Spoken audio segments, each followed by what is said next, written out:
या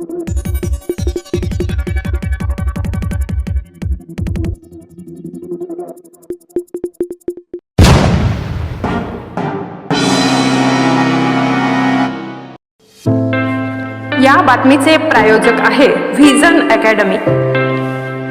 pre primary, primary, upper primary, semi English माध्यम admission सुरू आहे। आजच संपर्क करा। संपर्क क्रमांक आहे 73 85 82 19 75 96 57 50 10 83। उमराणे, तालुका देवळा, जिल्हा नाशिक।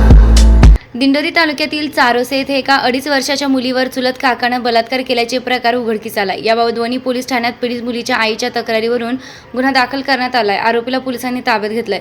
वणी पोलीस ठाणे हद्दीत चारोसे गावात एका 2.5 वर्षाची मुलगी 13 जून रोजी सायंकाळी 5:30 वाजता घरासमोर खेळत असताना पीडित मुलीचा चुलत काका यानं तिला घरासमोर घेऊन गेला। मुलगी बराच वेळ झाले दिसत नाही म्हणून तिचे घरातील व आजूबाजूच्या लोकांनी तिचा शोध घेत असताना रात्री 8 वाजेच्या सुमारास सदर मुलगी घरापासून काही अंतरावर उसाच्या शेतात संशयित आरोपी मुलीसह दिसून आला। त्याने 2.5 वर्षाच्या मुलीवर लैंगिक अत्याचार केल्याचं समजलं। याबाबत पीडित मुलीच्या आईने वणी पोलीस ठाण्यात तक्रार केली आहे। सदर बाबत मुलीचे आईचा जबाब नोंद करून गुन्हा दाखल करून आरोपीस अटक करण्यात आली आहे। पोस्को कायदा अन्वये गुन्हा नोंद करण्यात आला असून पुढील तपास वणी पोलीस ठाण्याचे सहाय्यक पोलीस निरीक्षक सुनील पाटील हे करीत आहेत। वृत्तसंकलन माधव खाविया।